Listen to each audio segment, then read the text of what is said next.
The next speaker is actually an employee of ComEd. His name is Chris Hill. Let's give a hand as Chris comes.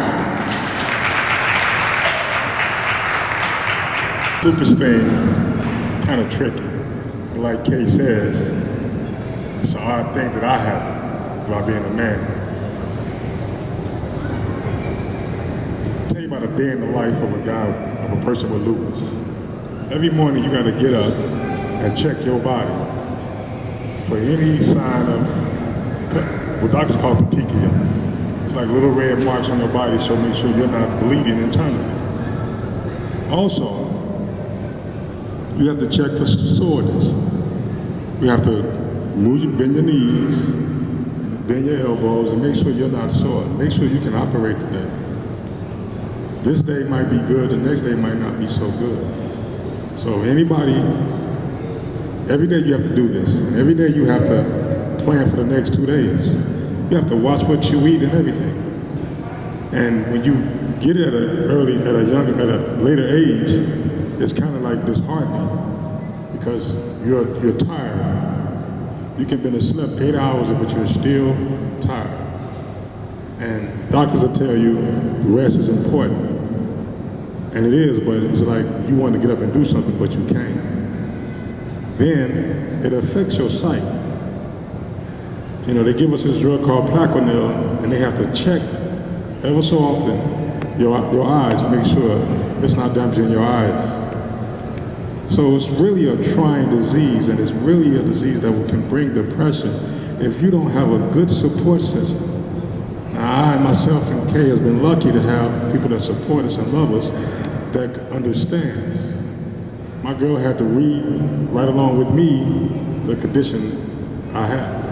She had to learn like I learned the condition that I have. She has to learn patience.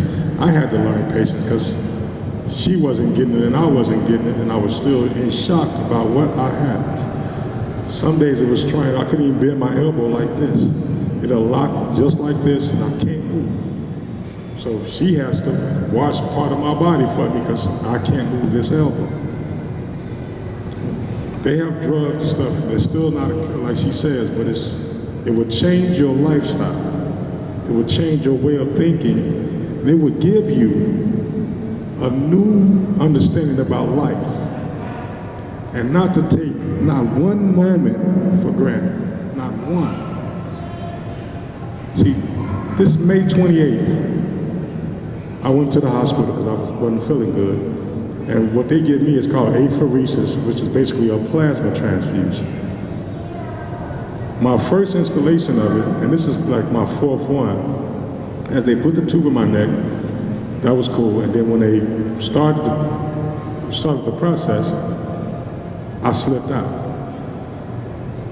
Scared the mess out of her, and I slipped out. I wasn't responsive. They was calling my name. She was calling my kid's name. I wasn't responsive. And when I went in the hospital, it was bright sunny outside about 10 o'clock. When I woke up, it was dark, and my closest friend was around me. I'm like, what's wrong with y'all? They said you was unresponsive. They said you had a seizure. The next day, the doctor, they had ran tests while I was unconscious. Now, while I was unconscious, they said I became combative. I was fighting. I guess I was fighting to stay here. And the next day, they did all kinds of tests on my brain. The doctor told me, you didn't have a seizure. You went into a coma. That's part of your disease that I have. We can slip that fast if we don't take care of ourselves. We have to be very aware of our bodies and what's going on with us. The people around us have to be very aware of what's going on with us. And also you gotta have patience. So this is just a day in the life. It's just a moment that we can share with y'all the pain we go through every day. Sometimes we don't want to get up because we're in pain, our knees are hurting. Not because of the weather. The cold weather really does wonders for us too. But it's really just hard to explain to someone who has it. I'm just trying to get people to understand you must have patience in the person that has it. Because they're fighting off the oppression, and they're fighting off the physical ailments that lupus attacks. She has a board up here and it attacks everything. You might not have all the symptoms, but you might have one. And I am currently trying to fight for them to test on it as a regular, because they don't, and you can live with it and don't have it, and that's when it becomes fatal, because you don't know, and it becomes more hard to deal with. But they need to run a panel where they can catch it early. So I don't want to, like she said, I don't want to take up all your time. It's just that if you know someone with it, be understanding. If you have it, keep pushing forward, keep doing what you're doing to survive. It is not easy. I'm here to tell you it's not easy. I'm here to tell you that it affects men as well as women, and it's not easy, but keep fighting. If it get dark out there, the sun is shining. Just keep fighting. That's all I can say. Thank you.